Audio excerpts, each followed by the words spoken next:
Good morning, students! Ako si Carla Jane Cuenta, ang inyong guro ngayong araw. Ang ating tatalakayin ay tungkol sa common, proper, and collective noun. Bago tayo magpadayon sa ato ang klase, na ako'y mga activity nga ihatag. Example, kining a comb of banana. Inyuhan ni siyang identify o collective ba siya or common or proper noun.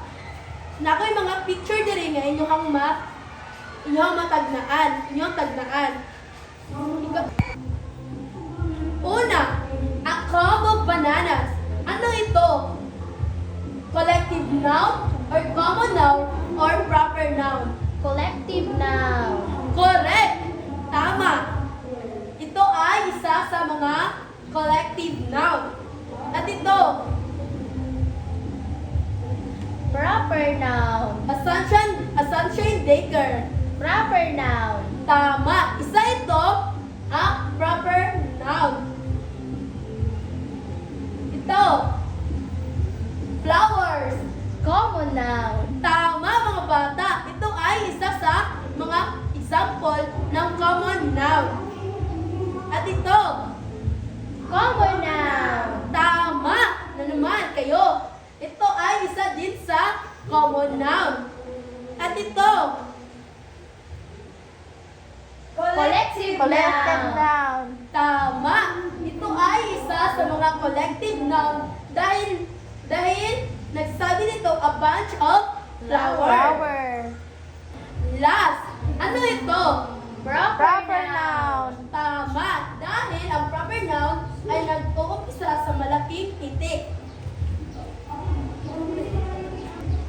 Learning objectives. At the end of the lesson, students will be able to, number 1, define and identify common, proper, and collective nouns. Number 2, distinguish between nouns and other parts of speech. Number 3, use nouns and creativity in sentence.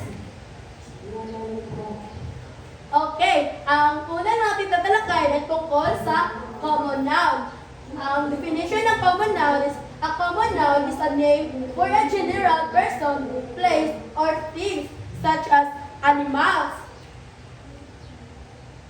For example, hairspray, car, knife, cheese, and caterpillar, pear, butterfly, elephant, hat, orange, mango, chair, cat, and logo.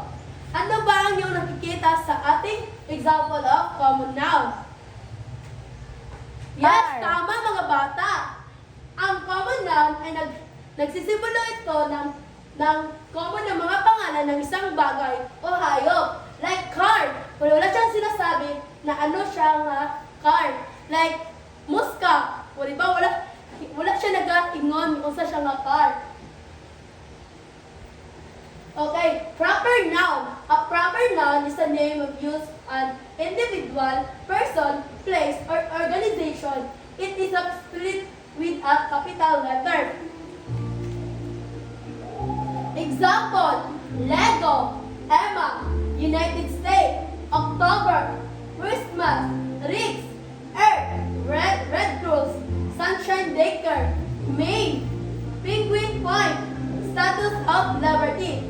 Ang proper noun ay nagtumutukoy nito ay ng mga unang letra like Emma na nagsimbolo ito ng unang letra ng malaking titik at nagbibigay ito ng pangalan ng isang bagay o tao.